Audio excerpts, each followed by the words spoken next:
Namaste viewers, welcome to my lecture 2 based on the poem Lakshman by Toru Dutt. I will paste the link for the lecture 1 in the description box. So please, who are watching this video directly, they are requested to watch my previous video, that is lecture 1 on the poem Lakshman by Toru Dutt, for a better clarification. So here I'm going to start with the second stanza, and this is the second stanza. Is this a time for thought? O gird thy bright sword on, and take thy bow. He heeds not, hears not any word.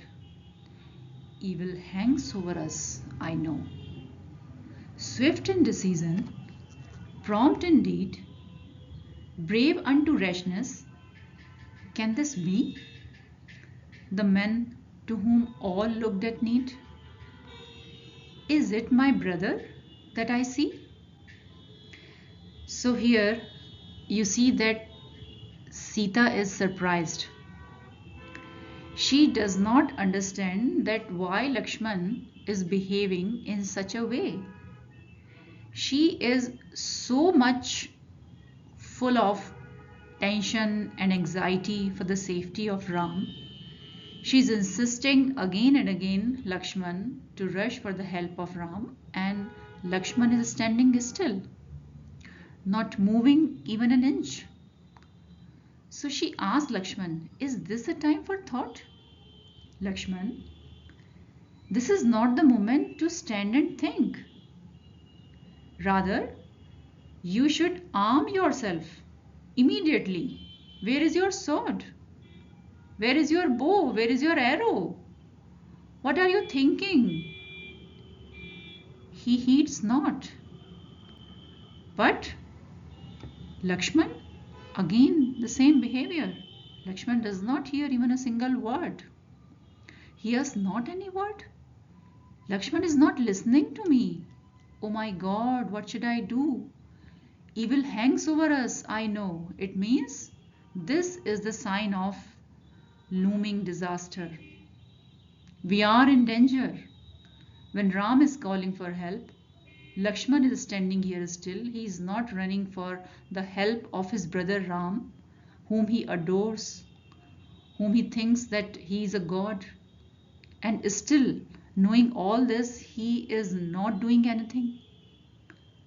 Swift in decision, prompt in deed. Otherwise, Lakshman, he is always such a person who is very quick in taking any kind of decision and quick in action, very prompt indeed. Brave unto rashness, and he is such a brave person. She says, I know it very well.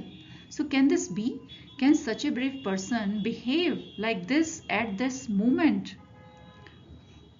She is shocked at this behavior, and she starts accusing Lakshman's character and his behavior. The man to whom all looked at need. Is it my brother that I see? She questions whether this hesitant person is truly the same Lakshman everyone depends on. So you can clearly see that this is emotional pressure. She tries to shame Lakshman into action by doubting his identity and courage. So this stanza, you can see that it shows Sita's panic turning into anger and criticism. She has started doubting the behavior and character of Lakshman. She cannot tolerate at all Lakshman's calm and reasoned behavior at this moment, and interprets it as cowardice. Her words are driven by fear, not logic. And Toru Dutt heightens the drama by showing how crisis distorts judgment and strains relationships. And at the end of this stanza, again I have added some multiple choice questions for the students. First one is, why does Sita urge Lakshman to take his sword and bow immediately? Answer is B. She fears Ram is in danger. Second, the phrase evil hangs over us suggests. Answer is C. A sense of approaching danger. Third, how does Sita describe Lakshman's usual nature? B. Swift and brave. Fourth question, why is Sita surprised in this stanza? Answer is C. Lakshman hesitates instead of acting. Question 5. The tone of Sita's speech in this stanza is mainly. Answer is C. Fearful and accusing. And question C6. What literary theme is highlighted in this stanza? Answer is B. Fear and misunderstanding. So thank you. That's all with this presentation. And if you like my video, please like and subscribe. Thank you again.